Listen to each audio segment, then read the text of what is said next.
Halo semua, pernah nggak sih kamu merasa kalau hidup ini tuh kayak game yang rumit banget, tapi kita nggak dikasih buku panduannya? Mulai dari milih karir yang pas, sampai pusing ngurusin hubungan. Kayaknya tantangannya ada aja ya. Nah, gimana kalau aku bilang, buku manual untuk dirimu sendiri itu sebetulnya ada? Yuk kita bongkar bareng-bareng sebuah sistem yang dirancang khusus buat kamu. Wah, dalam banget ya kutipan ini. Seringkali, rintangan terbesar yang kita hadapi itu justru ada di dalam kepala kita sendiri loh. Kita tuh terlalu banyak khawatir, mikirin skenario ini itu, akhirnya malah kita sendiri yang kejebak. Dan inilah bisa dibilang akar dari banyak banget kebingungan yang kita rasain sehari-hari. Kalau kamu ngerasa familiar banget sama perasaan-perasaan ini, tenang. Kamu nggak sendirian kok. Frustrasi di kantor, galau soal percintaan, atau kepala yang rasanya penuh terus, itu hal yang wajar banget. Tapi pertanyaannya, gimana kalau ada cara buat ngerti kenapa kamu bisa ngerasain itu semua? Gimana kalau kamu beneran punya buku manual untuk diri kamu sendiri? Oke, sekarang ayo kita bedah buku manual yang luar biasa ini. Ada sebuah sistem yang namanya Human Design yang bisa kita anggap sebagai, ya itu tadi, panduan personal buat ngerti cara kerja diri kita yang paling asli, yang paling otentik. Jadi, apa sih human design itu? Gini deh, bayangin kamu baru beli vacuum cleaner canggih. Pasti ada buku manualnya kan, biar nggak salah pakai. Nah, human design itu mirip kayak gitu, tapi ini manual buat manusia.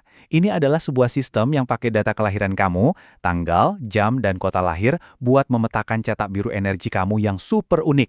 Isinya, petunjuk cara ambil keputusan, kelola emosi, bahkan cara makan dan tidur yang paling pas buat kamu. Keren kan? Nah, ini nih yang bikin makin menarik. Human design itu bukan cuma sekedar mistisisme atau ilmu ramal-ramalan. Ini tuh perpaduan unik antara kebijaksanaan kuno, kayak astrologi sama sistem cakra, dengan prinsip-prinsip sains modern loh. Ada fisika kuantum, ada genetika. Gabungan inilah yang bikin sistem ini jadi detail banget dan rasanya, kok gue banget ya? Bahkan buat kita-kita yang mungkin otaknya logis banget. Nah, inti dari human design itu adalah pemahaman bahwa kita semua ini pada dasarnya masuk ke dalam salah satu dari 5 tipe energi utama. Dan setiap tipe ini punya cara kerja yang beda banget di dunia ini. Yuk kita lihat lebih dekat.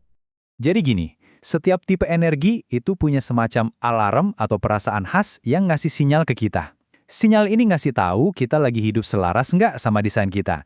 Contoh ya, seorang generator, kalau dia lagi di jalur yang bener, dia bakal ngerasa puas banget. Tapi kalau nggak, alarmnya bunyi, frustrasi. Beda lagi sama proyektor, dia bakal ngerasa sukses kalau diakui, tapi bakal merasa pahit kalau diabaikan. Nah, perasaan-perasaan ini tuh kompas internal kamu. Kenali mana alarm kamu, itu langkah awal yang penting banget. Penasaran kan tipe kamu apa? Kamu bisa loh cari tahu gratis di situs resminya jovianarchive.com. Modalnya cuma tanggal, waktu, dan tempat lahir.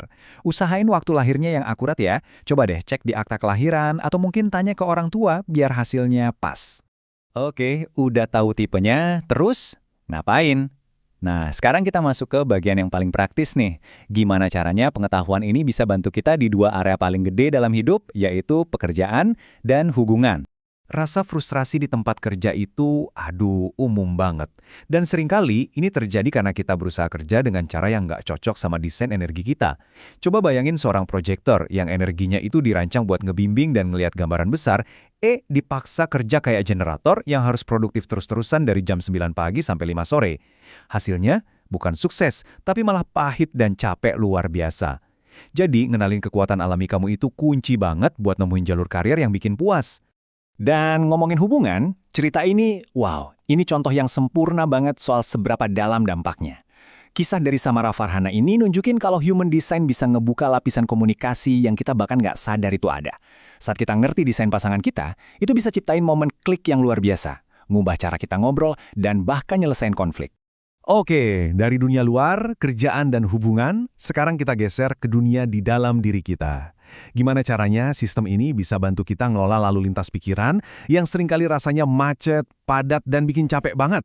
Nah, coba deh renungin pertanyaan ini baik-baik. Apakah pikiran yang bikin kamu cemas itu beneran punya kamu? Pernah nggak sih kamu lagi santai, tiba-tiba ngerasa cemas atau stres tanpa alasan yang jelas? Menurut Human Design, bisa jadi itu bukan punya kamu. Kita bisa banget nerap pikiran dan emosi dari orang-orang di sekitar kita.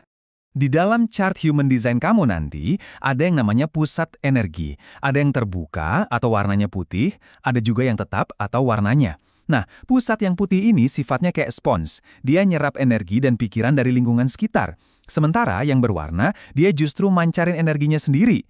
Jadi kalau kamu punya banyak pusat putih, kuncinya adalah belajar sadar dan ngelepasin apa yang bukan punya kamu.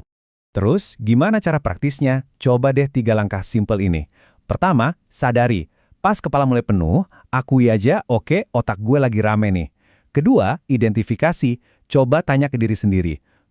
Ini masalah gue beneran atau gue lagi nangkep pikiran orang lain ya?